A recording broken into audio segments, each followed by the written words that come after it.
turasoma muri Yohana wa mbere ibice 5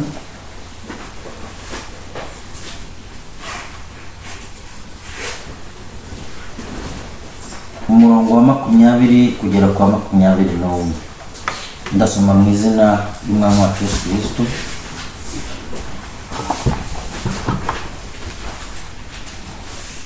Ni byiza ko twakubaha ijambo ry'Imana tugahaguruka. Buriya nimba bahagurukira umukuru w'igihugu bagahagurukira idarapo, natwe nta mpamvu yatuma mu gihe tugiye kuzamura ibendera ryacu ntacyatuma tudahaguruka ngo twubahe iyo Mana. Yohana wa mbere ibice 5 umurongo wa 20 kugera ku 21. Mwese mwahageze. Kandi tuzi yuko umwana w'Imana yaje akaduha ubwenge ngo tumenye y'ukuri, kandi turi mu y'ukuri kuko turi mu mwana wayo Yesu Kristo. Iyo niyo Mana y'ukuri n'ubugingo buhoraho. Bana bato mwirinde ibishushanyo bisengwa. Amen. Buri wese arasenga yisengere kurikije icyifuzo kimuri ku mutima, kandi dushyire n'aya materaniro mu biganza by'Umwami. Uwiteka Mana ishobora byose, Mana Abrahamu, Mana Isaka, Mana Isiraheli, turagushima Mwami ko uri Imana ikomeye. Turagushima Mwami ko uri Imana igira neza. Ntabwo Mwami duteranye mu izina ry'umuntu, ahubwo Mwami duteranye nk'uko ibyanditswe byawe bivuga ngo aho 2 cyangwa 3 bateraniye mu izina ryawe, Mwami uzaba uri hagati yabo. Mwami rero ntabwo dushidikanya kuko tumaze no gusoma ibyanditswe byawe. Ibi nawe Mwami warabisomye igihe wari uri mu rusengero. Mwami gusoma muri Yesaya uravuga ngo Uwiteka ari kuri jye, kandi ibyanditswe bisohoye mu matwi yanyu. Mwami Mana ishobora byose, nanjye rero nsomye muri Yohana. Uyu ni umwigishwa wawe waguhoraga kuryamye mu gituza. Mwami Mana nzima, ibi ni ibyanditswe. Mwami inyuguti irica ariko umwuka agatanga ubugingo. Ndakwinginze rero Mwami, ndagusaba kugira ngo umanukire kuri ibi byanditswe Mwami. Mwami bisobanure Mwami, rero utamanutse ngo bidusobanurire ntabwo twabisobanukirwa. Manura rero imbaraga zawe Mwami zigaragara hagati yacu. Mwami dore turenze 2 cyangwa 3. Mwami ze uvugane natwe, uhembure imitima yacu. Waje asubira inyuma Mwami umwigize imbere.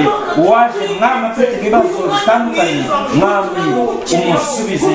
Waje aremerewe n'ibyaha Mwami ubabarire mu izina rya Kristo. Urakomeye, ufite imbaraga, urashoboye Mwami, uri Imana ikomeye kandi uri Imana igira neza. Twino rero Mwami uzubane natwe. Aya materaniro tuyagushyize mu maboko Mwami, byose tubishyize mu maboko yawe. Ngwino ufate kontrole y'iki cyumba. Amadayimoni yose Mwami yaseseramo Mwami akabutuma ijambo ryawe ritagenda neza, turayacyaha turayasora mu izina rya Yesu. Uzubane natwe. Ngwino Mwami utabirane natwe kandi uranizanye natwe Mwami mu izina rya Yesu. Amen.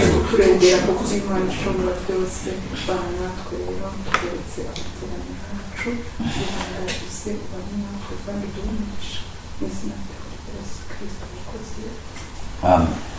Imana wamugisha.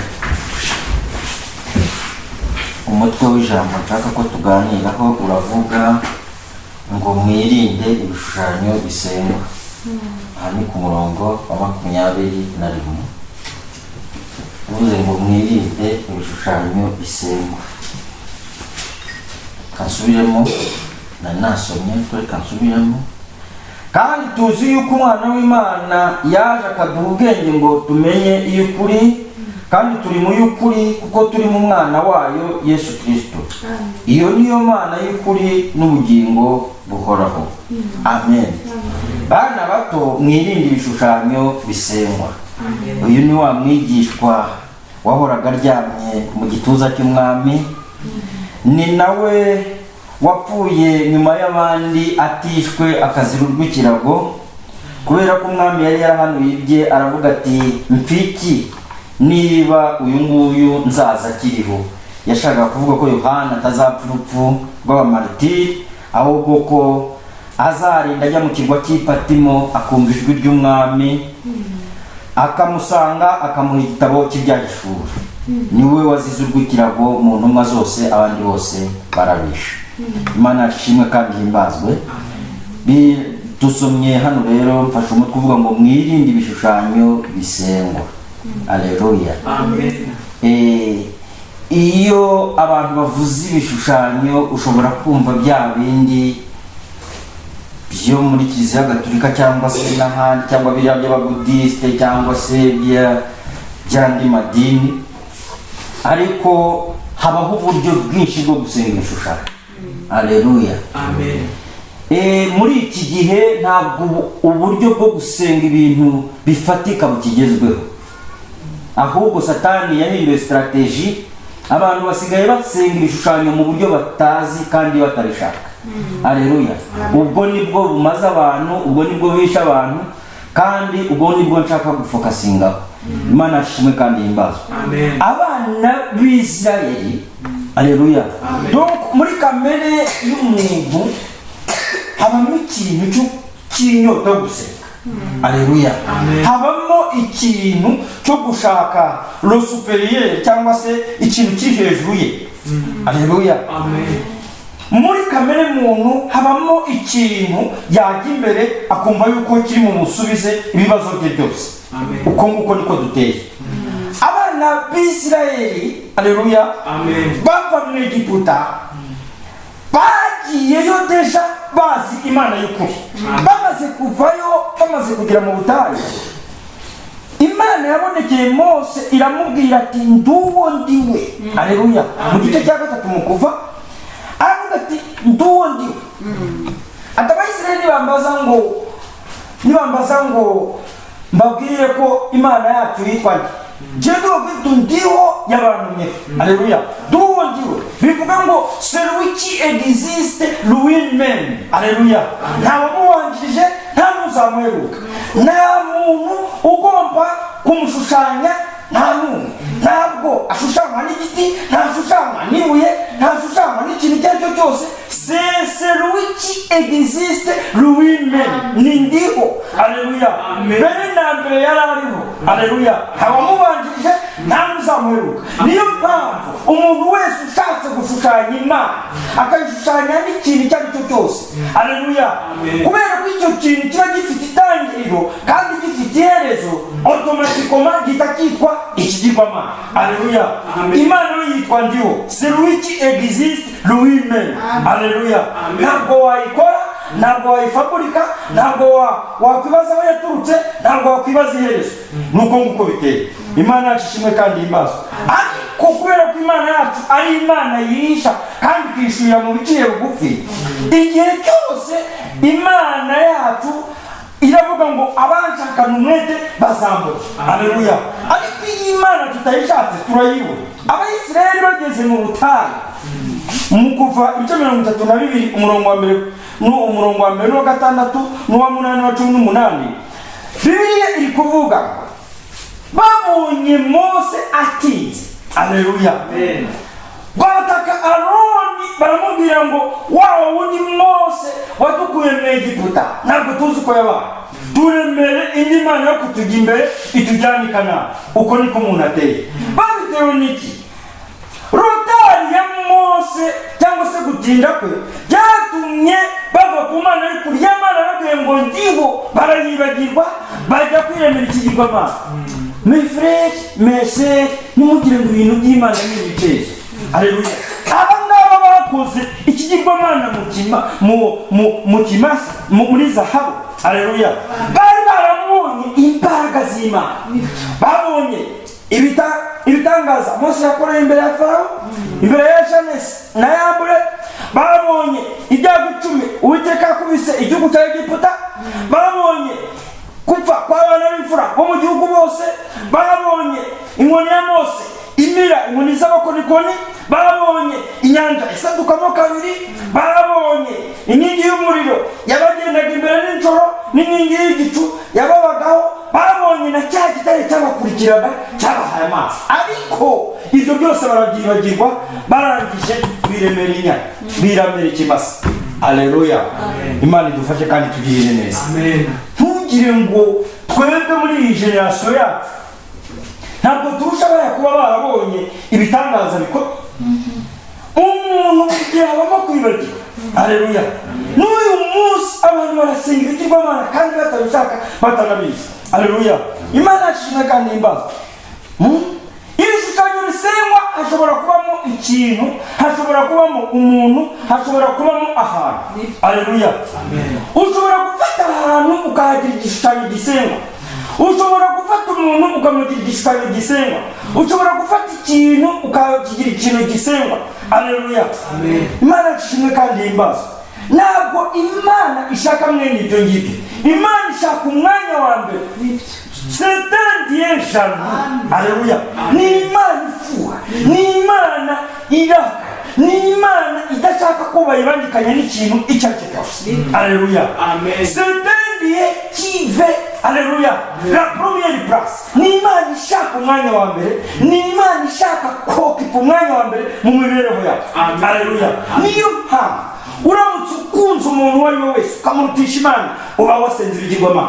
Uramutse ukunze nyoko cyangwa papa wawe ukamurutisha Imana, uba wamaze gusenga ibigirwamana. Uramutse ukunze umwana wawe ukamurutisha Imana, uba wamaze gusenga ibigirwamana. Uramutse ukunze akazi kawe cyangwa amashuri yawe cyangwa ubutunzi bwawe ukarutisha Imana, deje uba wamaze kwinjira muri idolatry.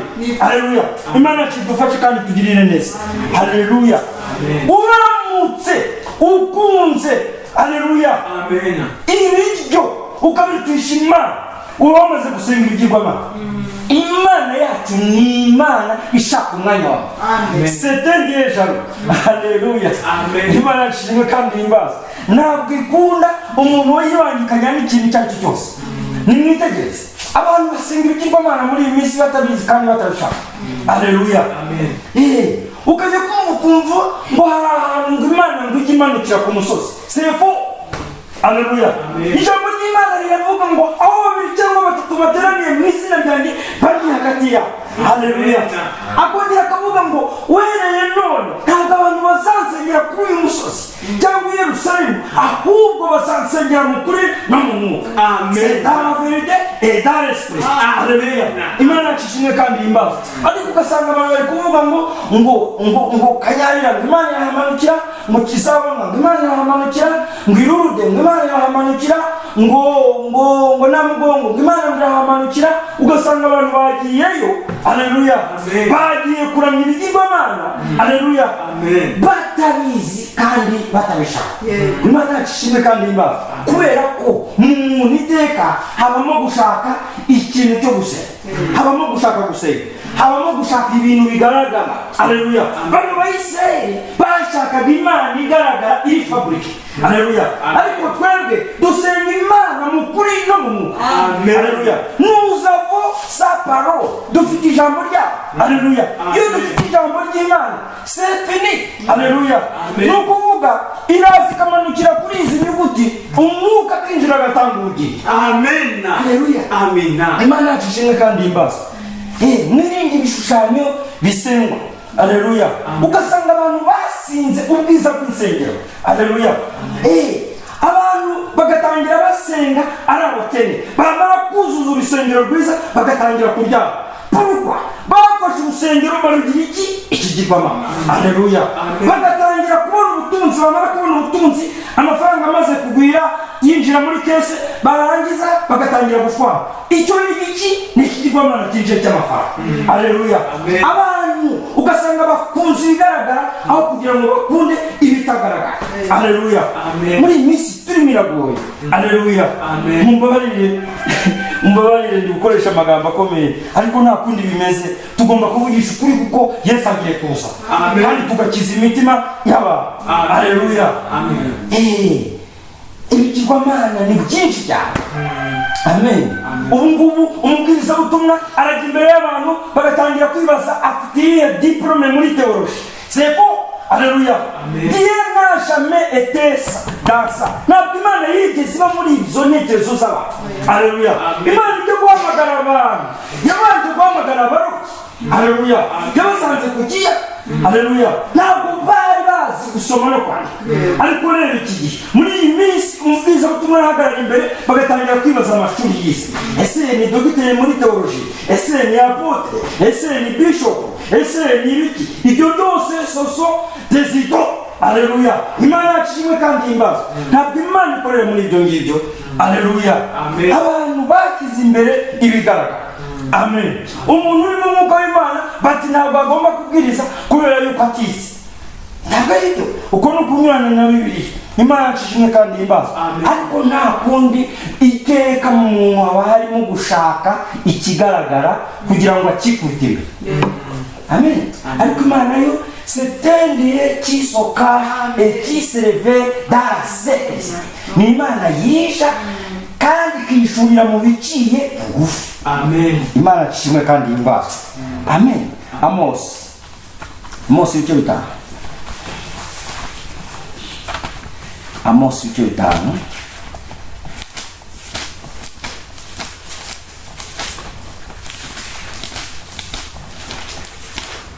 Amos ibice bitanu umurongo wa 4 kugera ku wa 5.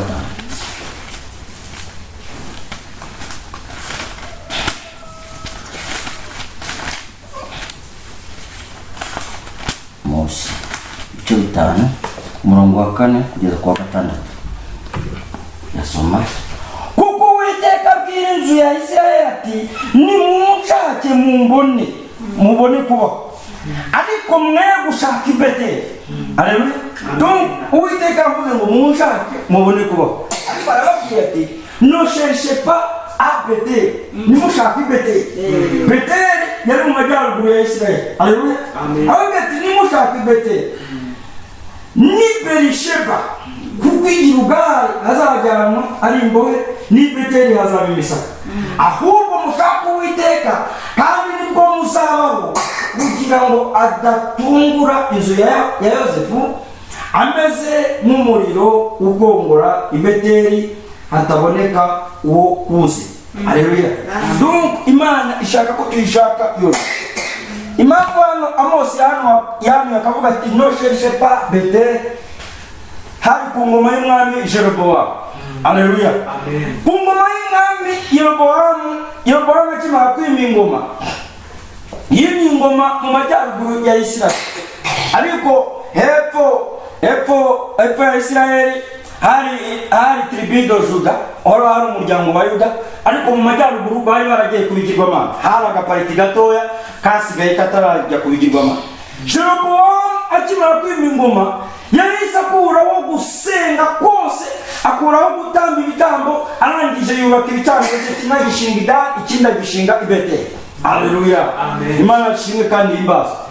Yari umwami wari uzi Imana, ariko kubera convoitise arangije yishyirira hirya. Aleluya. Arangije afata abatambyi b'Uwiteka arabirukana, ashyira abatambyi biwe, yirukana ibitambo, yirukana ibicaniro by'Uwiteka arabisenya, arangije yubaka ibitambo by'ibigirwamana. Niyo mpamvu Mose yavuze ati ne cherchez pas Beteli ni Gilugali. Aleluya. Aravuga ati nimujye i Beteli kandi nimujye i Gilugali. Jeroboamu yaravugaga ngo nimuzongere gusubira i Yerusalemu, ntabwo ari wasengerwa Imana, ahubwo mujye i Beteli, ahubwo mujya i Gilugali. Aleluya. Ariko Yerusalemu niwe Imana yari yarashimye ko izagisengera. Imana yashimwe kandi imbazo. Ariko muri iki gihe ntidusengera i Yerusalemu, nta nubwo dusengera i Yudaya. Niko Yesu yabwiye wa Musamariya, aramubwira ati dusengera Data mu kuri no mu mwuka. Ariko icyo nashaka gupointaho ni iki? Ntabwo abantu dukwiye gushakira Imana ahagaragara, ntabwo abantu dukwiye gushakira Imana ku musozi runaka, ntabwo abantu dukwiye gushakira Imana mu rusengero runaka, ntabwo dukwiye gushakira Imana ahantu hagaragara runaka. No, dukwiye gushakira Imana mu ijambo ryayo. Amen. Imana yacishimwe kandi imbazo. Haleluya. Amen. Yohana ibice 4. Yohana ibice 4. Reka nabasomere kugira ngo muhumve aho gusengera.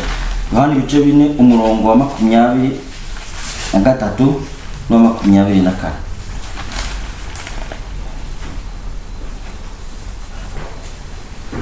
Asubiza wa Musamariya,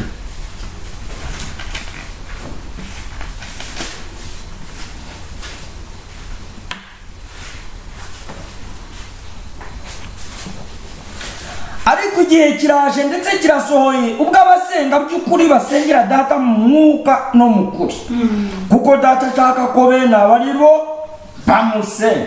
Haleluya. Imana ishimwe kandi ihimbaza. Amen. Ibindi byose ni ibigaragara, kandi ibigaragara ntabwo Imana ibibirimo. Haleluya.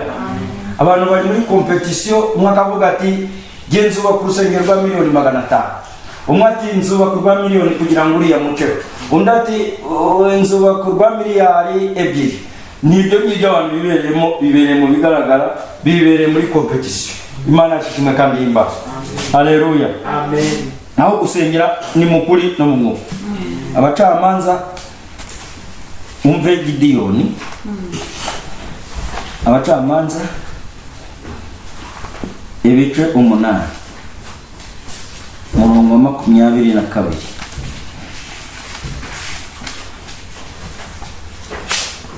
Maze Abisirayeli babwira Gideyoni bati noneho udutegeko wowe ubwawe uzaturage umwana wawe n'umwuzukuru, kuko wadukijije Abamidiyani. Urumva iteka abantu buri gihe baba bashaka ibigaragara. Haleluya. Amen. Gideyoni ntabwo rero muri babakijije amaboko y'Abamidiyani. Wabakijije amaboko y'Abamidiyani n'uwari uri muri Gideyoni. Haleluya. Amen. Haleluya. Amen.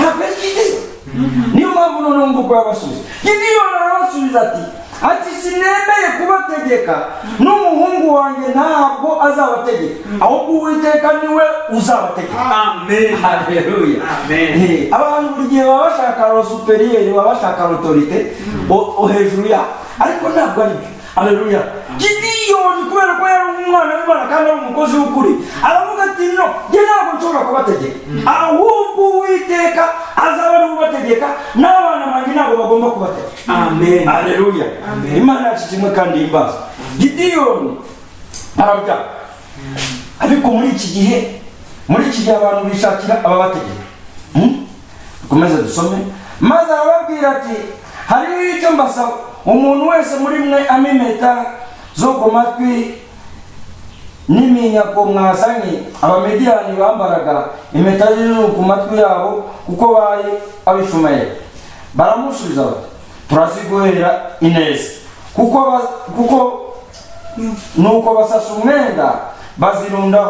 Umuntu wese azanye impeta zo ku matwi z'iminyago, kandi kuremera kw'izo mpeta z'izahabu yabasabye kwari shekeli 1,700 z'izahabu, udashyizemo ibirezi n'imishunzi n'imyambaro y'imihengeri abami b'Imidiyani bambaraga, kandi udashyizeho imisibo yo ku majosi n'ingamiya zabo.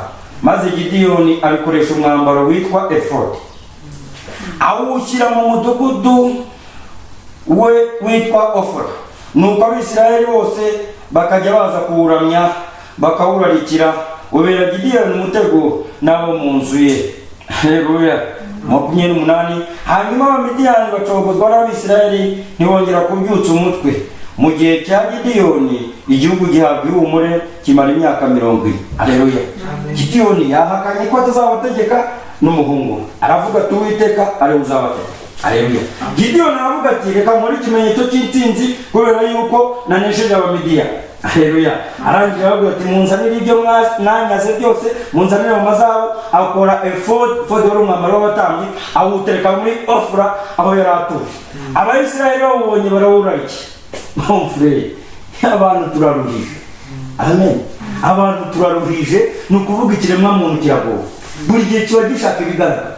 Gideyoni we afashe ikimenyetso cy'intsinzi agikizani, ntiyigeze babwira yuko ari ikintu cyo gusenga, ariko abantu bawubonye barawurarikira, ubera umutego Gideyoni, bakajya baza kuyiramya. Ntabwo baratuboraga kuramya efodi, kuko efodi itari mu mutambyi ntacyo ibivuze.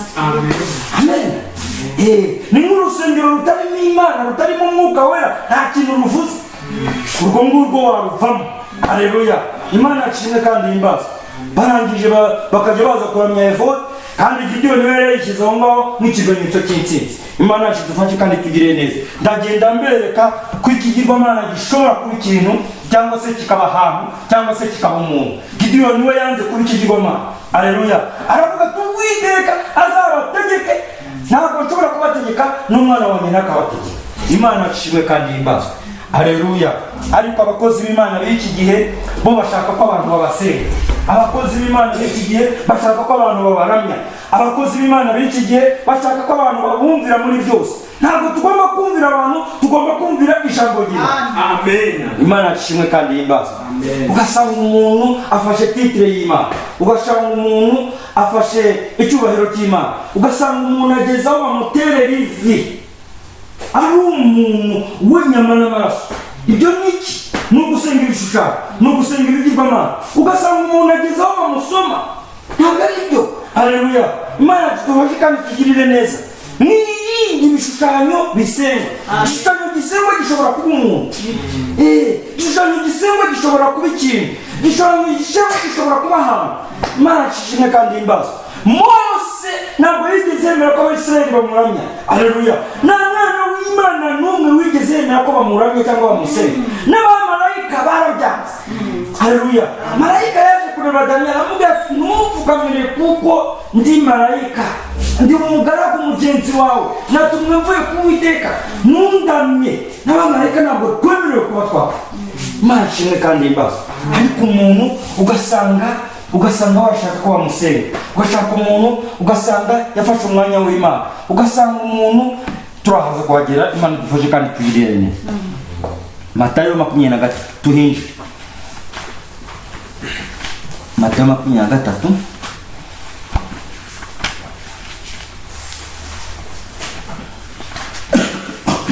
wumva abantu bari barafashe umwanya w'Imana. Ni ahantu hari popireri cyane hazwi. Yesu hano yakoresheje amagambo aremereye cyane n'inyungu. Umurongo wa mbere tagenda asoma. Maze Yesu avugana n'iteraniro ry'abantu n'abigishwa be ati, abanditsi n'abafarisayo bicaye ku ntebe ya Mose. Nuko rero ibyo bababwira byose mubikore, mubiziririze, ariko imigenzo yabo mwe kuyikurikiza, kuko ibyo bavuga atari byo bakora. Bahambira imitwaro iremereye idaterurwa, bakayihekesha abantu ku ntugu, ariko ubwabo ntibemere kuba bayikozaho urutoki rwabo. Utu ni utumana twari twaricaye mu rusengero. Haleluya. Utu twari utumana twari twaricaye mu rusengero. Ahubwo imirimo yabo yose bayikorera kugira ngo abantu babarebe. N'impapuro bambara zanditsweho amagambo y'Imana bazaguza bakongera inshunda z'imyenda yabo. Bari bambaye amategeko y'Imana mu gatuza, bari bambaye amagambo y'Imana mu gatuza, ariko Imana yabareba ikabagaya. Bari barafashe icyubahiro cy'Uwiteka bakishyiraho cyose, kandi bakunda imyanya y'abakuru mu birori. Haleluya. N'intebe z'icyubahiro mu masinagogi. Ndagira ngo mumbabarire mwitegereze murebe muri iyi minsi niba ibyo bintu mutari kubibona. Umwuka ntagupfa. Abantu barapfa bakavaho, generasiyo zikagenda izindi zikaza, ariko ntabwo umwuka upfa. Donc igihe cy'imyuka kugira ngo kizaveho ni igihe Satani azaba afungiye kuzimu cyangwa se igihe cye kirangiye. Ariko imyuka yo ntabwo ipfa, iva mu bantu bamwe ikajya mu bandi. Haleluya. Amen. Bakunda imyanya y'abakuru mu birori n'intebe z'icyubahiro mu masinagogi. Nimwitegereze abanyamadini bacu. Haleluya. Amen. Mubitegereze aho baba bicaye mu masitade, aho baba bicaye za opromiyepra bicaye imbere, aho baba bicaye, aho bicara mu nsengero uzasanga umukuru w'itorero cyangwa se ubita apotre cyangwa bishop afite intebe itajya yicarwaho n'undi muntu. Umoye ce sont des idoles. N'ibigirwamana. Bihaniya tumesanga itavuga ati mwirinde ibishushanyo bisenga. Ni gute umuntu mu rusengero ashobora kugira intebe itashobora kwicarwaho n'undi muntu? Yesu babikora kuri Mesiya. Mesiya ari umuntu uciye bugufi. Haleluya. Yohana yabaga arimo amwigaragura, yagiye kwa Simoni yamutumiye, arangisha mwima n'amaso yo gukara, amwicaza nk'ariya hasi ku gatebe, aramusuzugura cyane, ariko yari agiye kwirebera iriya ndaya, yari aje kumujya ku birenge. Haleluya. Arangije yobarira ibyaha. Amen. Mesiya ntabwo yigeze ashaka ibyubahiro, ntabwo Mesiya yigeze ashaka intebe mu rusengero zikomeye, ntabwo Mesiya yigeze ashaka kugira umuntu uremereye. Ariko mwitegereze aba bacu babakinguriye imiryango. Haleluya. Bafite amajeti privé. Haleluya. Babakingurira imiryango comme le président des États. Haleluya. Babasasira za tapi rouge bagenda. Ça c'est quoi? Ntabwo ari umukozi Imana. Ce sont des idoles n'ibigirwamana byicaye mu rusengero. Haleluya. Bafata umwanya w'Imana. Haleluya. Imana yacu ishimwe kandi tugire neza. Ntabwo turi gusemanya ariko turimo nta n'umuntu turi kuvuga, ahubwo turi kuvuga ibiba kandi bitera agahinda. Imana ishimwe kandi imbazo. No kuramukirizwa mu maguriro no kwitwa n'abantu rabi bivuga mwigisha. Umuntu muri iki gihe utamwise apotre ntabwo bishoboka, aravuga ngo wamusuzugure. Utamwise bishop, utamwise pastor, utamwise mama pasteur, ntabwo bishoboka, uba wamusuzugure. Ugomba kuvuga icyubahiro cye urangiza ugashyiraho n'izina rye. Ibyo ni iki? Ngo bakunda kuramukirizwa mu maguriro no kwitwa rabi. Mu gihe cya Yesu bakundaga kwitwa mwigisha, ariko ubu ngubu ni apotre, ubu ni bishop, ubu ngubu ni pastor, ubu ngubu ni mama pasteur. Ibyo ni iki? Bafite intebe nziza mu rusengero zitikarwaho n'undi muntu. Ugasanga hari intebe ya bishop n'imyenda kabisa iri identique itandukanye n'iy'undi muntu. Mbese yigeze agira imyenda itandukanye n'iy'abandi? Yari umuntu wambaye imyenda isanzwe n'iy'abandi bambaye. Ni gute umukozi w'Imana agira imyenda itandukanye n'iy'abandi? Sefu. Haleluya. Imana kidufashe kandi tugire neza. Nimba abatambyi bo mu isezerano rya kera baragiraga pectora bakagira efod. Haleluya. Ntabwo mu isezerano rishya abantu bose basenga bararinganiye bagira imyenda isa. Haleluya. Imana kimwe kandi imbaza. Ntabwo Mesiya yaje ngo yambare efod kandi niwe wari umutambyi mukuru. Yari yambaye ikanzu, yiyambaye n'udusanga. Haleluya. Ba Petero bari abantu basanzwe bambaye imyenda isanzwe bose. Yesu yabaga no mu bandi ntibamumenye. Ariko muri iki gihe ugomba gushaka ikintu gituma ubaremarikaho. Ugomba gushaka imodoka nziza uzajya ugendamo mu mujyi abantu bose bakavuga bati apotre runaka yahise. Ugomba gushaka jet privé ukajya uyiparika ku kibuga cy'indege i Kanombe bakavuga bati ni ya profete runaka. Sefo bakunda kuramukirizwa mu maguriro no kwitwa rabi. Haleluya. Ariko mwebweho nimuzitwe rabi, kuko umwigisha wanyu ari umwe namwe mwese muri abavandimwe. Nous sommes des frères. Jewe mfite umuntu mu rusengero unkuriye, ngomba kumusuhuza nkamubwira nti Imana iguhe umugisha, nkamuvuga mu izina pana titre. Amen. Turabavandimwe. Amen. Ariko abantu baragenda bagatera ivi, ugasanga umukozi w'Imana kugira ngo umubone birasaba audience. C'est quoi? Ni président, ni ministre, ni iki? Imana kitufashe kandi tugirire neza. Gardez-vous des idoles. N'ibindi bishushanyo bisenga. Haleluya. Ntabwo umukozi w'Imana kumubona bisaba audience. Ni umuntu urugo rwe ruhora rukinguye, ni umuntu ofisiye ibikinguye, umuntu wese yinjira uko ashaka. Haleluya. Ariko abapotre b'iki gihe ngo kumubona aguha rendez-vous y'amezi 4 cyangwa 5. Ariko impamvu ayiguha ni iki? Nuko nta mafaranga ufite. Iyo ufite amafaranga ayiguha vuba. Imana idufashe kandi tugirire neza. Gardez-vous des idoles. Mwirinde ibishushanyo bisebe. Haleluya. Amen. Dukomeze dusome. Kandi ntimukagira umuntu wo mu isi mwita data, kuko so ari umwe ari uwo mu ijuru. Haleluya. Ugasanga umuntu uyoboye itorero bamwita dadi. C'est quoi? Dadi. Ntabwo ari byo. Haleluya. Na Yesu ntabwo yigeze yitwa dadi. Haleluya. Ntabwo izo frateri Yesu yigeze azikunda. Aramamagara Yesu mwana wa Dawidi. Murashaka kumugirane mumura. Haleluya. Ntabwo yashakaga amatitre. Ugasanga umuntu yawe itorero ngo dadi, umugore nawe agahita bamwita mami. Biri kuvuga ngo nakagira umuntu wo mu isi mwita dadi. Haleluya. Amen. Ari papa. No. Na papa, na pere. Haleluya. Ngo pere runaka. Sevo. Ibyanditswe birasohoye biri kuvuga ngo na pere personne pe. Mukagira umwita data. Haleluya. Amen. Kuko sari umwe ari uwo mu ijuru, kandi nimuzitwa bakuru. Kuko kuko umukuru wanyu ari umwe, ni Kristo. Amen. Amen. Ahubwo uruta abandi muri mwe ajya mu mugaragu wanyu. Uzishyira hejuru azacirwa bugufi, uzicisha bugufi azashyirwa hejuru. Imana yacu dufashe kandi tugirire neza. 27 dusimbuke twihute kuri 27. Mwebwe banditsi n'abafarisayo mwandyarya mwe muzabona ishyano, kuko mumeze nk'ibituro byasizwe ingwa, bigaragara inyuma ari byiza, nyamara imbere byuzuye amagufwa y'abapfuye n'ibihumanya byose.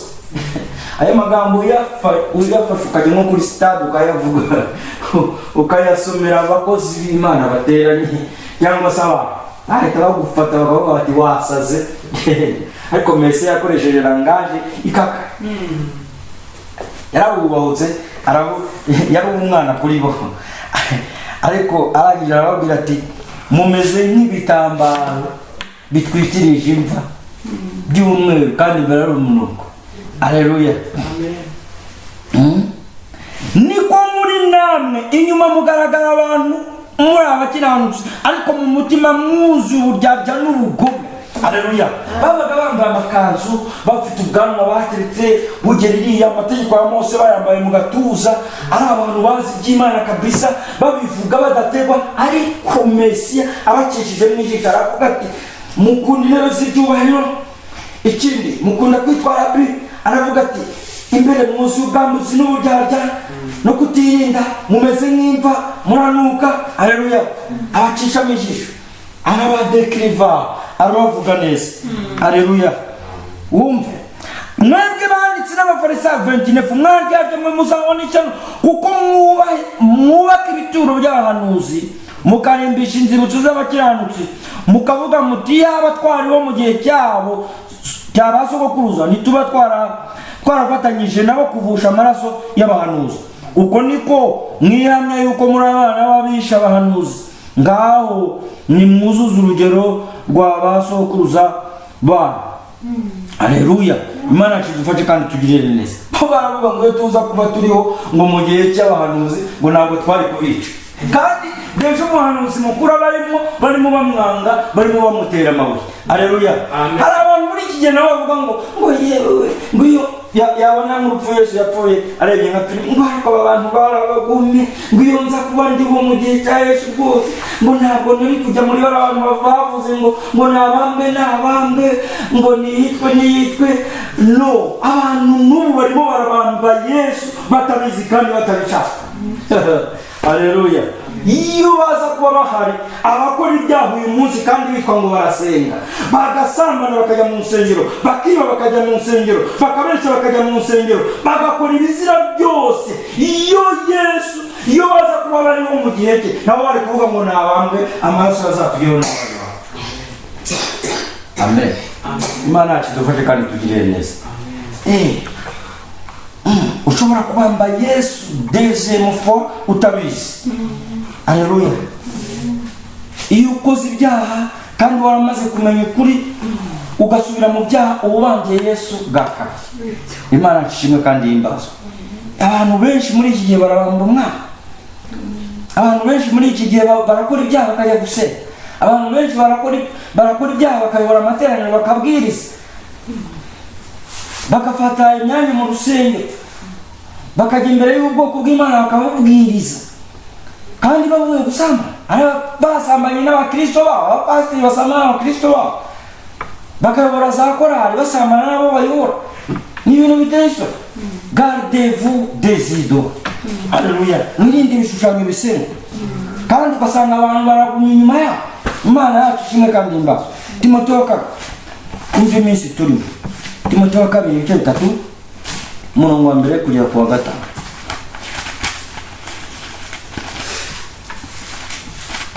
Twe dukunda ukuri, ntabwo dukunda idini.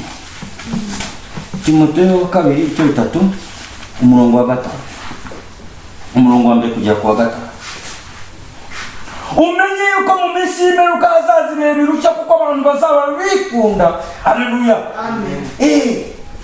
Bazaba bikunda, bakunda imiya, birarira, bibona, batukana batumira ababyeyi babo indashima batarabe. Haleluya. Batakundana babo batuzura babeshyana batirinda bagira urugomo badakunda ibyiza bagambana ibyigenge bikakaza bakunda ibibanezeza aho gukunda Imana bafite ishusho yo kwera ariko bahakana imbaraga za abameze bati ujye ubatera umugongo. Amen. Paul yandikiraga Timote, iyi yari iminsi y'imperuka yamwandikiraga amubwira tumenye ko mu minsi y'imperuka hazaba ibihe bibi. Ni iyi ngiyi turi. Haleluya. Abantu basaba bikunda bakunda imiri birari bibona bikakasa batumira ababyeyi babo. Haleluya. Amen. Ntugire ngo abangaba Paul yavugaga bazaba ari abantu badafite Bibiliya, bazaba bayifite bayigendana bazifite mu mazu yabo basenga iminsi myinshi mu cyumweru, bafite insengero bafite amasinagogi bafite ibiki. Ariko Paul amumesanga aramubwira ati Timote umenye ko mu minsi y'imperuka hazaba ibihe bibi. Haleluya. Ibi ni ubuhenebere. Uyu muntu wabyise ubuhenebere wendere presse y'ingiye bakabyandika hano hejuru yarakoze. Haleluya. Ni ubuhenebere. Imenebere ni umuntu ubona ari umukobwa mukuru ariko washaka amabere mu gitizo ukaya yakonsa gute? Amatorero y'iki gihe niko ameze. Urashaka urayabona ararumbaraye uwo mukobwa uramureba ugasanga afite ibintu byose bigaragaza ko ari umukobwa mukuru, ugasanga partizo zose ugasanga yazuje ariko wareba mu gituza ugashaka ngaya. Abo ngabo babita imenebere. N'amatorero y'iki gihe niko ameze. Haleluya. Amatorero y'iki gihe niko ameze. Urasanga ararumbaraye bafite amazu bafite ibintu byose abantu baruzuye ugasanga ni igihumbi n'ibindi n'ibitatu ariko washaka imbaraga z'Imana kazi. Ubwo se umukobwa udafite amabere yazashaka umugabo akabyara? Ntabwo bishoboka. Bisaba ko abafite amabere nyine kugira ngo azabashe kose umwe. N'amatorero y'iki gihe ntabwo abyara. Haleluya. Ntabwo afite ikintu cyo konsa abantu. Niko bimeze. Ubuhenebere buteye ubwoba bwo mu minsi y'imperuka. None igitangaje Paul avuze ngo bazaba bafite ishusho yo kwera ariko bahakana imbaraga za. Imana idufashe kandi tugirire neza. Ugasanga umuntu n'umukristo wamushakisha kugira ngo umutandukanye n'abantu b'isi, ugasanga nta diferanse.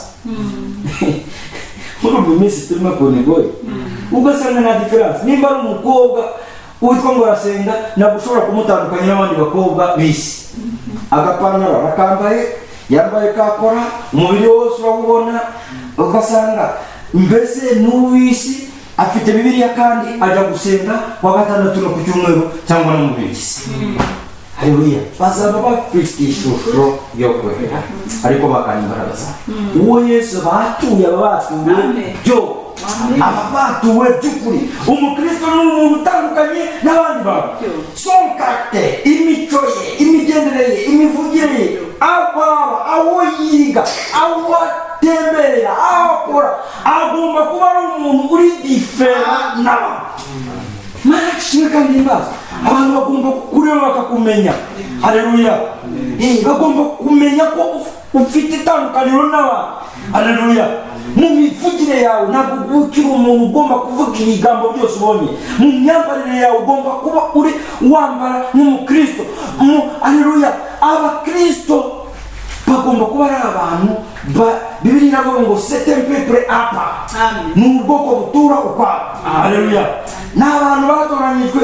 Bibiliya iri kuvuga ngo vuze muri urumuri. Urabona urumuri? Ntabwo urumuri urushyira ahantu ngo urwubike intunga, ariko uvuga ngo vuze dirose muri umunyu. Ugomba kuba uri umuntu abantu begera bakakurigata. Haleluya. Bakaryoherwa. Ntabwo ukiri umuntu uvuga amagambo mabi uri mu bantu. Wagombye kuba usohora amagambo y'Imana, ugasohora amagambo atanga ubugingo, ugasohora amakonseye meza. Haleluya.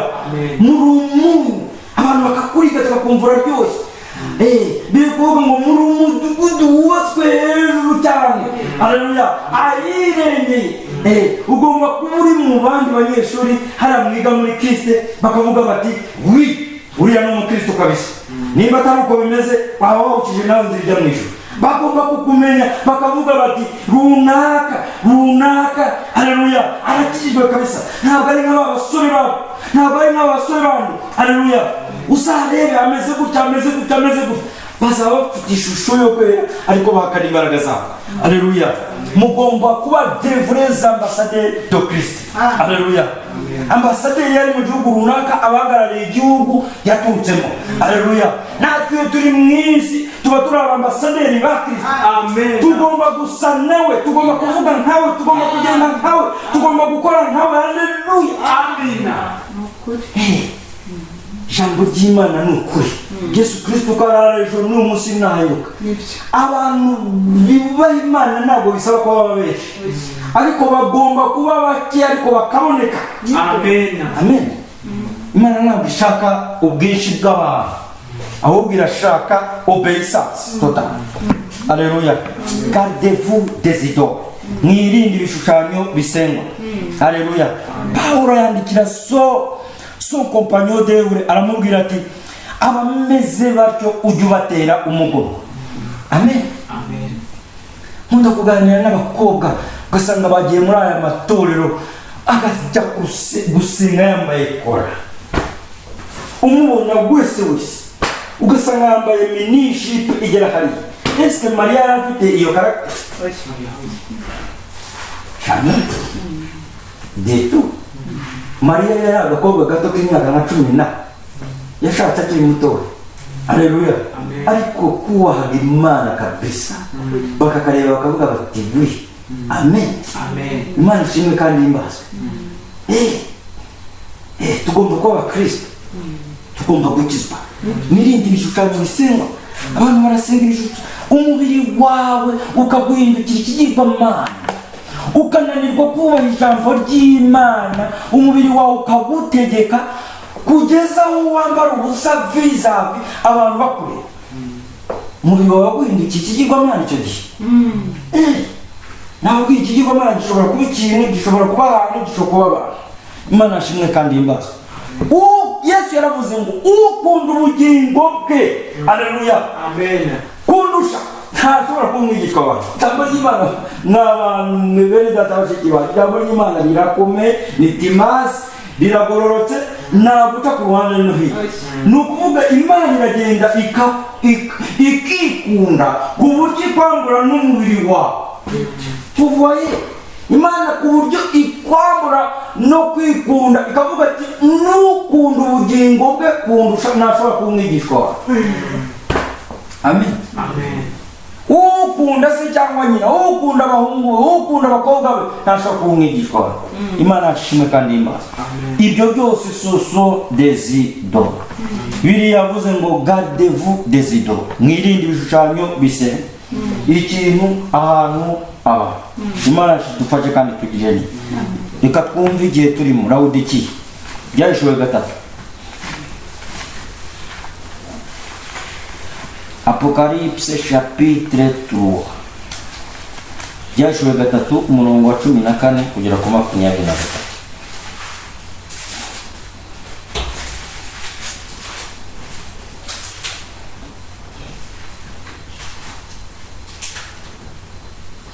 Twebweho tuzi yuko twavuye mu rupfu tukagera tarimo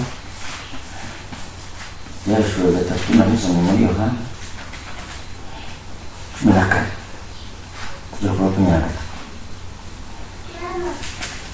23. Umve wandikire marayika w'itorero ry'i Laodikiya uti uwita Amen, umugabo wo guhamya kandi ukiranuka by'ukuri inkomoko y'Imana yaremye, aravuga aya magambo ati nzi imirimo yawe yuko udakonje kandi ntubire. Iyo wari ukonje cyangwa wari ubizi. Haleluya. Ikintu cya mbere Imana iroporosha Laodikiya ariko giye turimo iri kuvuga ngo ntabwo ukonje kandi ntubizi, urakazuyaza. Haleluya. Donc abakristo muri iki gihe bagomba kubira. Amen. Amen. Ntabwo Imana ikunda akazuyaza. Akazuyaze gatera iseseme. Uzanywa amazi y'akazuyaze wumva wamukora. Haleluya. Soit turanywa shuke cyangwa se uyanywa kora, ariko yari akazuyaze wumva ari ibintu utamenya uko bimeze. Ikintu cyose cy'akazuyaze gitera iseseme. niyo mpamvu Laodikiya Imana iri kwireba ikavuga ati muri akazuyazi nimukonje nta nubwo mubise. Donc abantu muri Laodikiya kubera ko basenga ibigirwamana cyane batabizi kandi batabishaka bibinjiza muki, bibinjiza muri nonchalance ariyo akazuyazi. Bibiliya yavuze ngo nzi imirimo yawe yuko udakonje kandi ntubire yaba wari ukonje cyangwa wari ubise. Nuko rero kuko uri akazuyazi udakonje ntubire ngiye kukuruka. Ibi birahura no muri Timote. Haleluya. Iminsi y'imperuka nuko imeze. Aba ngaba ni abantu basenga, no muri Timote ni abantu basenga. Nubwo imico mibi iba mu bantu bose ariko kenshi cyane ubu ngubu Satani yinjiye mu bantu basenga. Kuko uvuga uti ndi umukire, urumva? Laodikiya avuga ngo irakize. Sefo wese kumva Imana yaza kubiga. Ndatunze kandi ndatunganiye. Ntacyo nyine udazi yuko uri iki umutindi wo kubabarira kandi uri umukene n'impumyi. Haleluya. Ndetse wambaye ubusa, pauvre. Haleluya. Miserable. Ni wambaye ubusa, uri umukene kandi uri umutindi. Haleluya. Amen. Kandi wowe uravuga ngo uri umukire. Donc abantu bo muri Laodikiya baravuga ngo tuzi ibyanditswe, tuzi ijambo ry'Imana. Umuntu wese ubu ngubu kabisa bafite akabibiliya, umuntu wese uramureba ugasanga imodoka zose zanditseho amagambo y'Imana. Imana ni nziza. Imodoka zose zanditseho amagambo y'Imana. Abantu bose bafite amazina meza y'Imana ari mu Mana. Ariko Laodikiya bitwa abatunzi, ariko Imana ibareba ikavuga iti muri abakene. Imana ishimwe kandi ibazo. Muri abakene, muri abatindi bo kubabarira. Haleluya. Ndi umukire, ndatunze kandi ndatunganiwe, ntacyo nyine utazi yuko uri umutindi wo kubabarirwa kandi uri umukene n'impumyi ndetse wambaye ubusa. Dore ndabagira inama ungureho izahabu. Premièrement, Imana iri kutugira inama yo kugura ibintu bitatu. Icya mbere ni zahabu. Zahabu c'est la puissance du Seigneur. Zahabu ishushanya imbaraga z'umwuka wera. Haleluya. Amen. Abantu bagomba gushaka imbaraga z'umwuka wera, bakava mu bigirwamana byose, bakava mu bigaragarira amaso. Haleluya. Bagashaka Imana biriho ngo ngure izahabu. Ça c'est la puissance yatunganirijwe mu ruganda. Ubona uko uba umutunzi kandi ungureho n'imyenda yera. Imyenda yera ni haleluya.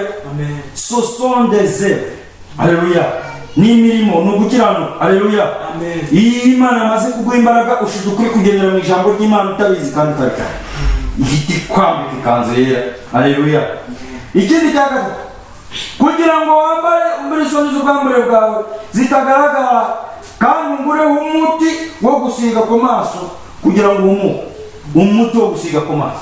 Haleluya. C'est la révélation. Nugurishurirwa ijambo ry'Imana, nugurishurirwa ikibi n'ikizi. Haleluya. Ukabasha gutandukana. Abantu bo muri iki gihe n'abasinzi ntabwo ushobora kumenya, ntabwo ushobora gutandukanya ibintu by'Imana n'ibitari by'Imana.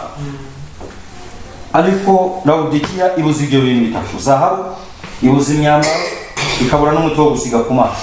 Niyo mpamvu yita ko ari umutunzi, niyo mpamvu yita ko ikize, niyo mpamvu yita ko ikomeye, ariko ntabwo ari. Imana ishimwe kandi imbazo. Haleluya. Amen. Laodikiya komeze. Abo nkunda bose ndabacyahana bahana ibihano. Nuko rero gira umwete wihano. Dore mpagaze ku rugi ndakomanga. Umuntu niyumva ijwi ryanjye agakingura, nzinjira iwe dusangire. Nimba hari igisekuru kibi ni iki ngiki turimo. Donc ni igisekuru cyahejeje Yesu hanze. Ari hanze akomanga. Byibuze mu bisekuru byose byabanje Efeso, Smyrna, Pergame, Tuatira, Philadelphia, byose Yesu yararimo imbere. Ariko Laodikiya Imana yayikarakterije yuko ari hanze. Arakoma iri fura arakoma. Yesu yajijwe hanze. Abantu barasenga, abantu bafite za Bibiliya, abantu bararirimba, abantu bafite insengero nziza, abantu bafite amatorero manini. Ariko Yesu uramushaka ukamubona. Ile deriye. Kandi ukavuga ngo turakize, turatunganiwe, ariko Imana ikavuga muri abatindi, muri impumyi, muri n'abakene. Haleluya. Ari hanze arakoma, dore mpagaze ku rugi ndakoma, umuntu niyumva ijwi nzakingura. Amen. Haleluya. Agakingura nzinjire dusange. Ntabwo yavuze ngo abantu nibumva. Serendipity. Amen. Umuntu niyumva Yesu arakomanga, amatorero yamujugunye hanze, abantu baramwanze, ariko ifra arakomanga. Umuntu serendipity, umuntu niyumva ijwi ryanjye akanyingurira nzinjire dusange. Niyo mpamvu Imana ntabwo ari iy'agakundi, Imana si iy'idini, Imana si iy'agatsiko, Imana si iya papa wawe na mama, Imana ni iyawe ku giti cyawe. Haleluya. Nzinjiriwe dusange. Imana ishimwe kandi imbaza. Dore mpagaze ku rugi ndakomanga, umuntu niyumva ijwi ryanjye agakingura urugi nzinjiriwe dusange. Haleluya. Wagombye kuba uri umuntu uvuga uti nubwo igihugu cyose cyagwa, urumva? Amen. Nubwo isi yose yareka gusenga, ukamera nka Yesu ukavuga uti moi et ma maison nous servirons l'Éternel. Jewe n'inzu yanjye tuzakorera Uwiteka. Amen. Amen. Jewe, haleluya. Nubwo abanyeshuri bose twigana muri kaminuza bareka gusenga, jewe nzasenga kandi nzakiza. Amen. Haleluya. Amen. Jewe abakozi dukorana hangahana bose nubwo bakwanga Imana, nubwo mwitorero nsenyamo bose bagenza hasigara, Yesu nzamukingurira yinjire mu mutima wawe. Imana yashimwe kandi imbaza. Amen. Haleluya. Amen. Amen. Unesha nzamuha kwicarana nanjye ku ntebe yanjye y'ubwami nk'uko nanesheje nkicarana na Data ku ntebe ye. Ufite ugutwi niyumve iby'umwuka abwira amatorero. Haleluya. Laodikiya, igisekuru cy'igitindi, igisekuru cy'igikene, igisekuru kitabona, igisekuru. Haleluya. Ariko umwami yatanze bureshi, aravuga ati nguraho zahabu, nguraho imyenda, nguraho n'umuti wo gusiga ku maso. Igisekuru cyajije umwami hanze, ariko arakoma. Haleluya. Ntabwo ahatirise, ari gukoma. Bamuhejeje hanze, niwumva ijwi rye ugakingura. Niyo mpamvu biri kuvuga ngo niwumva ijwi ry'uyu munsi ntiwinangire umutima. Haleluya. Ijambo ry'Imana ni ukuri. Gardez-vous des idoles. Abantu bari mu bigaragara, abantu bari mu bigaragarira amaso, abantu bari mu bintu bifatika, ariko wareba neza ugasanga byose nta na kimwe Imana yacu idufashe kandi tugirire neza. Petero wa mbere ibice bibiri. Petero wa mbere ibice bibiri, umurongo wa mbere kugeza ku wa 10.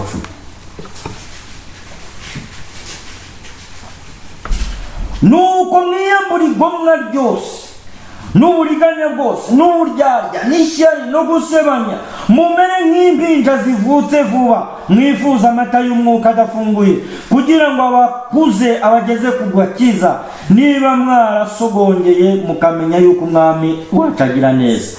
Nimumwegere. Haleluya. Niwe buye rizima ryanzwe n'abantu. Haleluya. Haleluya. Baramwanze, ariko jewe nzamukunda. Amen. Ariko ku Mana ryatoranyijwe ribi ry'igiciro cyinshi, namwe mwubakwe nk'amabuye mazima, kugira ngo mube inzu y'umwuka n'ubwoko bw'abatambyi bwera bwo gutamba ibitambo by'umwuka bishimwa n'Imana ku bwa Yesu Kristo. Kuko mu byanditswe harimo aya magambo ngo, dore ndashyira muri Siyoni werisi iri buye rikomeza imfuruka, ryatoranijwe kandi y'igiciro cyinshi, kandi uryizera ntazakorwa n'isoni. Nuko rero mwebwe ubwo mwizeye muzi ko ari iby'igiciro cyinshi koko, naho kubanga kwizera, ibuye abubatsi banze niryo ryahindutse irikomeza imfuruka. Nibuye risitaza n'urutare rugusha, basitara ku ijambo ry'Imana ntibaryumvire, kandi arirwo ryaremewe. Ariko mwebweho muri ubwoko bwatoranijwe, abatambyi b'ubwami, ishyanga ryera, n'abantu Imana yaronse, kugira ngo mwamamaze ishimwe ry'abahamagaye, ikabakura mu mwijima ikabageza Haleluya, mu mucyo wayo witangaza. Kera ni mwari ubwoko, ariko none muri ubwoko bw'Imana. Kera ni mwakababarirwa, ariko none mwarababariwe. Amen. Yesu Kristo niwe buye rizima ryanzwe n'abubatsi. Haleluya. Ariko kuri twe byahindutse ikomeza imfuruka. Haleluya. Yesu aza bwa mbere bamureberaga muri identite ya Mariya na Yosefu. Ariko il était Dieu haché. Yari Imana yambaye. Haleluya. Baramurebaga bakavuga bati ni wa mubaji w'i Nazareti. Natanayeli ni waje baramubaza, Nazareti ni iki cyiza cyaturuka? Nazareti wari umujyi wari warasigajwe inyuma n'amateka. No batambyi niki? No bose bari basubiye ko nta n'umutambyi waturuka i Nazareti. Haleluya. Ariko harangije havukira umwana. Haleluya. Amen. Yari rizima ariko ryanzwe n'abubatsi. None wamureba barebaga urwo ruhinja mu gituza cya Mariya cyangwa mu mugongo wa Mariya. Mariya akavuga ati nyamara uyu nguyu Imana yarambwiye ngo azitwe Emanueli. Imana yarambwiye ko ari we uzakiza abantu ibyaha. Ariko bareba icyo gihinja, bareba ibyo bigonda, bareba ibyo bigonera, bareba ibyo bituna bakavuga ati Mariya kira kinyendara yabyaye cyari ibuye rizima. Haleluya. Amen. Haleluya. Byanzwe n'abubatsi bakamurebera muri identite y'umubiri. Haleluya. Kubera ko iteka abantu bakunda ibigaragara. Ibigaragara rero ku Mana imbere Bibiliya ivuga ngo icyogejwe imbere y'Imana, imbere y'abantu, imbere y'Imana ngo kiba ari iki, kiba ari umuntu. Haleluya. Abantu bakareba Yesu bakamurebera kwa Mariya, bakamurebera i Nazareti, bakarebera ku mubaji Yosefu, ariko yari ibuye ikomeza imfuruka. Haleluya. Ngo mwebwe ngo nimutyegere. Haleluya. Niryo buye rizima. Amen. Twebwe ubundi abubatsi ushobora gufata ibuye ukarirundaho ibyondo n'urugero, abantu bakirukira ku mabuye agaragara ari hariya, ariko wenda ririya kubera ko riri ibyondo n'ibyatsi bakaryirengagiza, bakirukira kuri hariya agaragara bakajya batoranyamo. Ariko rya rindi riri hariya riri ibyatsi n'ibyondo bakaryirengagiza, ariko hakabonekamo umufundi akavuga ati kuri iriya we bari gucaho kandebera, yagenda harisesaho bya byondo, yarisasanguraho bya byatsi, agasanga niwe data. Kandi abantu bose bari bariciyeho, akarifata agahita rijyana akaripurasa mu nguni. Haleluya. Rigahinduka ibuye rikomeza imfuruka. Haleluya. Na Yesu nawe ngo bamusitaraho bakagwa. Yaje umuntu uciye bugufi, yiyambara amasandari, yigendera ku cyana cy'indogobe, ari umuntu wirira ibisigati, ari umuntu wimafuriza amasaka, ari umuntu usanzwe, ari umuntu uciye bugufi, ariko ryari ibuye rigize rite rikomeza imfuruka. Haleluya. Bamusitaraho bakagwa. Haleluya. Ariko ni ibuye rikomeza imfuruka, kuko abantu muri kamere yabo bakunda ibigaragara, bakunda ibifati. Aroni tubabarire turembere Imana muri zahabu itujya imbere, yandi Mose yatubwiye yatuyobeye. Haleluya. Yesu yari ibuye rikomeza imfuruka. Abantu bakunda ibifatika, ariko Imana yo ntabwo iri mu bifatika, ahubwo setende kisoka ekise revere dans la simplicité, yihisha kandi ikihishurira mu biciro. Ibuye rizima ryanze Yesu baramwanze, bene wabo baramwanze, baravuga bati nabambwe, bati yakoze icyaha ki, bati yita Imana kandi ari umuntu. Il était Dieu, yari Imana. Haleluya. Amen. Bati amaraso azatubarweho n'abana bacu. Ati Imana ati ubwo bivuze bizaba. Itirere yishe miliyoni 6 z'Abayahudi muri dosiye mugari mondial. Kubera iki iryo jambo bapronoje? Baravuga ngo amaraso ye ngo azatubarweho n'abana bacu. Arabishe simili zose azexiste. Haleluya. Kubera iki Yesu yari ibuye rizima ariko ryanzwe n'abubatsi. Yesu uko mubona bamwanze muri kiriya gihe bakamubamba, n'uyu munsi bari kumubamba bwa kabiri. Amadini arimo aramwanga, amatora arimo aramwanga, abantu barimo baramwanga, abapasiteri bari kumwanga, ababwiza butumwa bari kumwanga, kandi bamuvuga. Haleluya.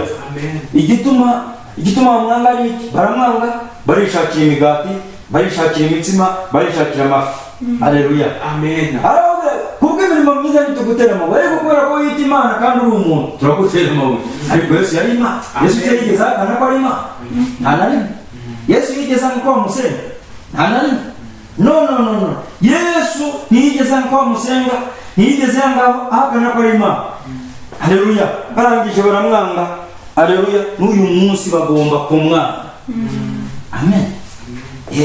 Bakikundira ibishushanyo, bakikundira ibigaragara. Imana ishimwe kandi imbaza.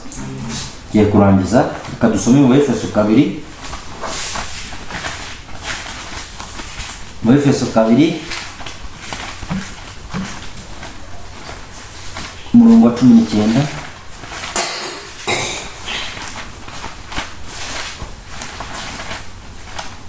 Kabiri umurongo wa 19 kugera ku 22. Nuko nimukira abashyitsi n'abasuhuka ahubwo muri ubwoko bumwe n'abera, ndetse muraba mu nzu y'Imana, kuko mwubatswe ku rufatiro rw'intumwa n'abahanuzi, ariko Kristo Yesu niwe rikomeza imfuruka. Amen. Nguru urufatiro tugomba kubakaho. Urufatiro rwose rutubaka ku rufatiro rw'intumwa n'abahanuzi. Uwo ni umusenyi. Niyo mpamvu inyigisho zacu zose twigisha, ibyo tubwiriza tugomba kubikompara n'iby'intumwa zigisha. Iyo bidahura n'iby'intumwa tuba twubatse ku rundi rufatiro. Amen. Niyo mpamvu Paulo yavuze ati mwubatswe ku rufatiro rw'intumwa n'abahanuzi. Amen. Yesu niwe rikomeza imfuruka. Muri we inzu yose iteranyijwe neza irakura ngo ibe urusengero rwera mu Mwami Yesu. Amen. Muri we namwe murubakanwa kugira ngo mube inzu yo kubagwamo n'Imana mu mwuka. Amen. Haleluya. Uru ni rwo rusengero Imana ishaka. Ibindi ni ibigirwamana. Amen. Ubu ni bwo buturo Imana ishaka. Ngo muri we namwe murubakanwa kugira ngo mube inzu y'Imana mu mwuka. Imana ntabwo ishaka utundi tuntu ibangikana nayo mu mutima wawe. Amen. C'est déjà ni Imana ifuha. Haleluya. Imana nta bapanga ishaka mu nzu yayo. Ishaka kuba mwo yonyine. Abapangayi bagomba gusohoka, ntipangisha. Haleluya. Ishaka kuba mu nzu yayo yonyine. Nta bandi bantu igomba gushakamo, nta tundi tuntu igomba gushakamo. Gardez-vous des idoles. Iyo ufite ibindi bintu mu mutima wawe bibangikanye n'Imana, tuba ari utundi tumana. Imana ishaka ko iba mu mutima wawe yonyine.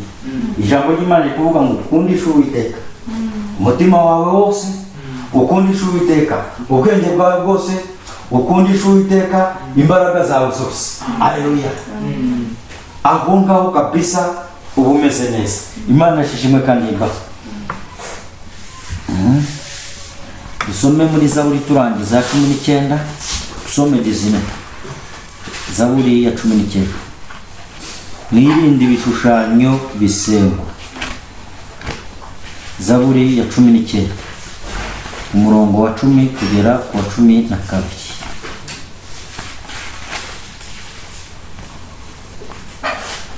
Kubaha Uwiteka ni kwiza. Haleluya. Amen. Guhoraho iteka ryose. Zaburi ya 19. Umurongo wa 10 kugera ku wa 12. Mwahageze. Kubaha Uwiteka ni kwiza, guhoraho iteka ryose. Mwabyumvise? Amen. Nubwo Yesu yatinda. Haleluya. Nubwo Mose yatinze, Abayisiraheli bakiremera ikigirwamana, ntabwo bagombaga kurambirwa. Kubaha Uwiteka, guhoraho iteka ryose. Amen. Imana tugomba kuyitegereza kandi twihangana. Amen. N'ubu Yesu atinze, abantu bari kwiremera ibigirwamana byinshi. Nuko Mose yatinze kumanuka ku musozi, abantu bakiremera ikigirwamana. Ni nako n'uyu munsi Yesu atinze, ibigirwamana bimaze kuba byinshi. Amen. Abantu bari kubyina batabyinishwa n'umwuka wera. Abantu bari guhanura badahanurishwa n'umwuka wera. Nk'uko Mose abwiye Mose, Yesu abwiye Mose ati njye ndumva urwo rusaku. Nuko kubyina ntabwo ari ukw'Imana, ahubwo bashobora kuba bari kubyinira ibigirwamana. Mose agikubita amaso asanga bamaze gukora ikigirwamana. Amategeko yakubita hasi, aramanuka aragikubita aragisya. Haleluya. Cyamwuka muri iyi minsi nawe akamanukira ibitagenda neza. Haleluya. Akamenagura ibitagenda neza byose bidahura n'ijambo ry'Imana. Ikigomana byose akabitwenyaga. Haleluya. Imana ishimwe kandi himbazwe. Imana igahagurutsa abantu bafite imbaraga, igahagurutsa abasore ntamwe mugahaguruka mufite ifu y'ijambo ry'Imana mukamenagura ibitagenda byose bisenga. Imana ishimwe kandi himbazwe. Yesu Kristo kwa araje n'umunsi kwa n'iteka ryose yahagurukije Gideon n'umunyantege imuhagurutsa n'umuhererezi munsi y'amaraso. Haleluya. Namwe yahagurutse Imana ikabakoresha mugakubitira igirwamana. Haleluya. Byose mukabimenagura mugafuha mukagira ifuhe y'ijambo ry'Imana. Imana ishimwe kandi himbazwe. Haleluya. Fasani naho wasigara wenyine mu gihugu ariko ugasigara ari wowe ushimwa n'Imana. Haleluya. Ukubaha Uwiteka ni kwiza guhora Uwiteka ryose. Amateka y'Uwiteka n'ay'ukuri n'ayo gukiranuka rwose. Bikwiriye kwifuzwa kuruta izahabu, nawe yaba izahabu nziza nyinshi biryohera kuruta ubuki n'umushongi w'ibinyagu utonyanga. Kandi niyo, haleluya, kandi nibyo bihana umugaragu wawe kubyitondera birimo ngororano ikomeye. Haleluya. Kubaha Uwiteka mwa basore mwe. Haleluya. Bibiliya yavuze ngo bikwiriye kwifuzwa kuruta zahabu yo muri Kongo, kuruta diyama. Haleluya. Ngo ni byiza bikwiriye kwifuzwa kuruta izahabu, nawe yaba izahabu nziza ngo nyinshi. Haleluya. Biryohera kuruta ubuki. Ubuse ni umva mbabwiye mwubaha Uwiteka. Haleluya. Kubaha Uwiteka ni bwo bwenge kandi kuva mu byaha niho kubivuga. Ntazagire ubukanga.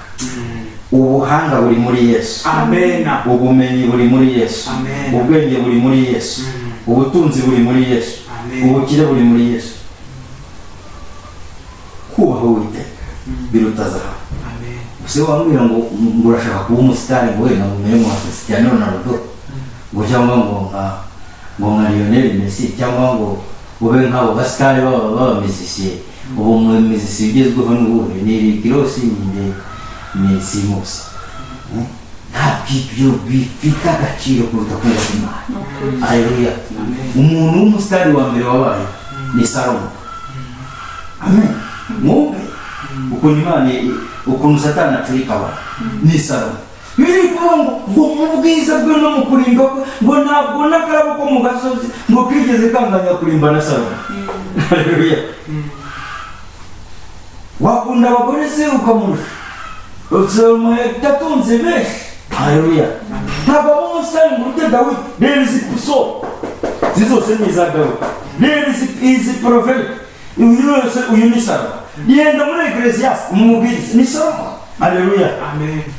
Bikwiriye kwifuzwa kuruta izahabu. Ibyo twashaka byose mu isi tudafite gushaka Imana ni zeru. Haleluya. Donc ijambo ry'Imana Bibiliya iravuze ngo kubaha Uwiteka bikwiriye kwifuzwa kuruta izahabu, nawe yaba izahabu nziza nyinshi biryohera kuruta ubuki. Urumva ubuki si cyo kintu tuzi kiryohera,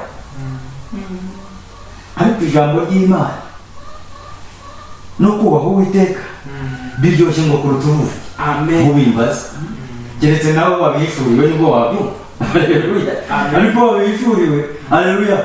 Ariko rero uburyohe bukwinjira mu mubiri bukagutera ubushagarira ukaryoherwa ugakira ukavuga amen ukavuga haleluya ukanezerwa. Ijambo ry'Imana ushobora kurinezerwa ku buryo bakuzanira n'ibiryo babigushyira imbere ukibagirwa ko bihari. Amen. Ukumva uranezerewe ku buryo wumva nta kintu na kimwe cyagutandukanya nacyo. Haleluya. Bari kwifuzwa biryohera kurusha ubuki n'umushongi w'ibinyagu utonyanga. Wari wabona ikinyagu cyuzuye ubuki. Haleluya. Bushoboka kabisa. Kubaha Uwiteka ni byiza cyane. Imana ishimwe kandi imbazwe. Haleluya. Mwubahe Imana mu mitima yanyu. Haleluya. Mukuri ibigirwamana byose mu nzira. Imana n'abapanga ishaka mu mitima yanyu. Haleluya. Bibiliya iri kuvuga ngo iyo dayimoni avuye mu muntu aragenda agakorera ahantu hatari amazi ngo akagaruka ngo iyo asanze ya nzu ikubuye neza iteguye, ngo agarukana abandi badayimoni benshi barindwi barusha amaboko abandi ba mbere, bakaza bakajya muri iyo nzu. Kubera iki? Kubera ko yasanze iteguye. Niba wirukanye dayimoni mu buzima bwawe, ukirukana satani muri wowe, nta bindi bintu bigomba kuza kukipa umutima wawe. Swat harinjiramo dayimoni cyangwa harinjiramo Imana. Nta bigirwamana bibangikana n'Imana. Imana iri kuvuga ngo je suis un Dieu ndi Imana ifu. Imana bayiteretse Dagoni iruhande, irangije ikubita umutwe y'ikibiganza igwa hasi yo. Imana ni Imana ifu. Kandi yari isanzwe kwisezerana iri aho ngaho iruhande. Niyo mpamvu umutima wawe bene data bashiki, mukundisha Uwiteka Imana umutima wanyu wose n'ubwenge bwanyu bwose n'imbaraga zanyu zose. Ibindi byose bishaka gufata umwanya mu mutima kandi ari w'Imana igomba gutura mu bisohora. Amen. Alleluia. Imana ishimwe kandi himbazwe. Gardez-vous des idoles. Alleluia. Cyaba ikintu, yaba umuntu, haba ahantu, cyaba ikintu icyo ari cyo cyose cyagutandukanya n'Imana, gardez-vous des idoles. Waba umubiri wawe nawe ubwawe ugomba kwiyanga, Imana ikaba ari ifata iki umwanya wawe. Imana kibaho umugisha mu izina ry'Umwami wacu Yesu Kristo. Ndumva turangirije aha ngaha. Ubwo Imana nibishaka tuzasubira ikindi gihe. Ararekwa ntashira, amagambo y'Uwiteka aryoheye kuresha ubushobozi.